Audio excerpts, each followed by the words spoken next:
All right, so this video is to talk a little bit about a couple of things in the kitchen because they are a little bit different than what's in a normal house. So first of all, starting with the sink. So just efficient use of space. There is a drying rack and a cutting board that are set in the sink by default. Those are there just to give you more counter space, but you can always just take the cutting board out and the drying rack. It can roll up out of the way, or you can move it out completely. Other than that, it operates like a normal sink, just like you would have at home. You can switch from spray to just a regular faucet. One thing that is very important, again, there's no garbage disposal. All of the water is going down into a holding tank and then it's treated and pumped out.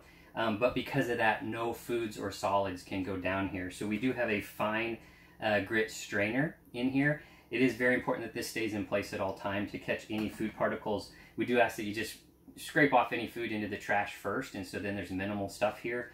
And then whenever you're done doing your dishes, go ahead and just take this and scrape it out and dump it out in the trash. But just please ensure that no food goes down in there so it doesn't ruin the tanks or the sink or anything like that.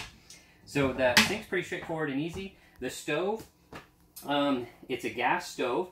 Again, just for space, you can have it set up like this. You can use all of this space right here. If you go to cook, then you do need to fold this back. That exposes now the burners that you can use. So the gas burners, this switch is a lighter. So every time you flip this switch and it pops, that's creating a spark on all three of these. So if you want to, for instance, start this front burner, you find the one for the front burner. You would turn this knob to turn the gas on and then flip that switch, okay?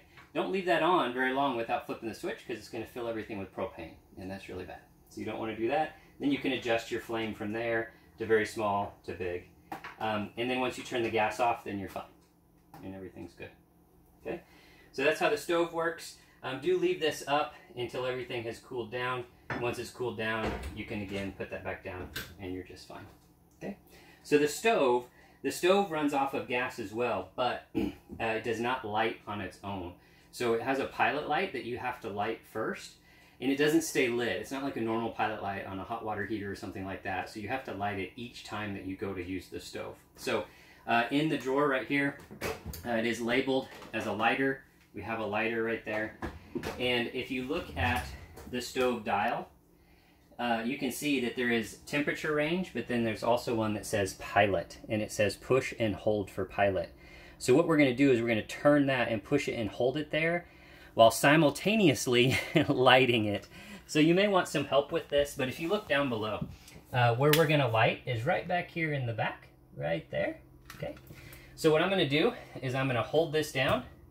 So I'm holding it where it says pilot, and sometimes you wanna hold it just a little bit before you light it, and then I'm gonna light. Now you can see down there's a flame, and it's lit. And I'm still holding down the pilot light on the knob up here on the stove, because I wanna make sure it stays lit. So it's been a few seconds now, so I'm going to let go. And as long as the pilot light stays, then we're good. Now I can just go ahead and crank it up to whatever temperature I want, and it's going to light and go from there. And that's it.